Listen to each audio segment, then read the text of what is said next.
मरने के बाद क्या होता है? गरुड़ पुराण का रहस्य। क्या आपने कभी सोचा है कि मृत्यु के बाद आत्मा कहाँ जाती है? क्या होता है शरीर छूटने के बाद? हिंदू धर्म का रहस्यमयी ग्रंथ गरुड़ पुराण हमें इस विषय पर चौंका देने वाला ज्ञान देता है। आज हम जानेंगे मृत्यु के बाद की वो रहस्यमयी यात्रा जिसे आत्मा अकेले तय करती है। प्राण का शरीर से निकलना और प्रेत अवस्था 13 दिन। जब किसी जीव की मृत्यु होती है तो उसके शरीर से प्राण निकलते हैं। लेकिन कहानी यहीं खत्म नहीं होती। आत्मा इस संसार में 13 दिन तक प्रेत रूप में रहती है। इस अवस्था को प्रेतावस्था कहा गया है। इन दिनों में आत्मा असमंजस में होती है, उसे समझ नहीं आता कि वह मर गई है।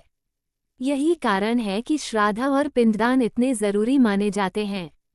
इन कर्मों से आत्मा को शांति और अगली यात्रा की शक्ति मिलती है। यमलोक की यात्रा 17वां दिन से शुरू। 13 दिन बाद आत्मा यमदूतों के साथ यमलोक की ओर कठिन यात्रा पर निकलती है। ये यात्रा 48 दिनों की होती है, नंगे पांव, बिना खाना पानी के, कांटों और आग के रास्तों से होकर। गरुड़ पुराण में वर्णन है कि जो पापी होते हैं उन्हें यात्रा में बहुत कष्ट सहने पड़ते हैं। इस दौरान उनके कर्मों का एक एक हिसाब तैयार होता है। यमराज का न्याय और चित्रगुप्त का लेखा जोखा। जब आत्मा यमलोक पहुंचती है तो यमराज उसे न्याय देते हैं। चित्रगुप्त आत्मा के जन्म जन्म के कर्म खोलते हैं, पाप, पुण्य, झूठ, चोरी, दान, भक्ति, सब कुछ। फिर यमराज निर्णय करते हैं स्वर्ग मिलेगा या नरक। नरक और स्वर्ग का विवरण। गरुड़ पुराण के अनुसार 28 प्रकार के नरक हैं, जैसे तामिस्र, रौरव, महारौरव, कुंभीपाक आदि। हर नरक में अलग अलग प्रकार की यंत्रणाएं दी जाती हैं, आग में जलाना, जंगली पशुओं से कटवाना, बर्फ में डुबोना। जो पुण्यात्मा होते हैं वे स्वर्ग में अप्सराओं और देवताओं के साथ रहते हैं, जहाँ सुख, संगीत और शांति होती है। पुनर्जन्म और मोक्ष की संभावना। अपने कर्मों का फल भोगने के बाद आत्मा को पुनः जन्म मिलता है।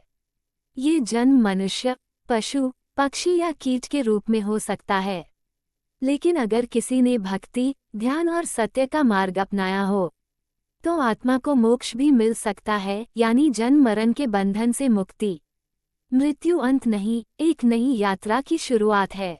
गरुड़ पुराण हमें चेतावनी देता है, जीवन को धर्म, सत्य और भक्ति से जियो, ताकि मृत्यु के बाद की यह यात्रा प्रकाशमय और शांतिपूर्ण हो।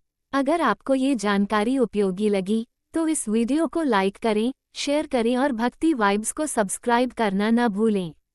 जय श्री हरि। अगर आपको वीडियो पसंद आई तो लाइक जरूर कीजिए और सब्सक्राइब करना मत भूलना।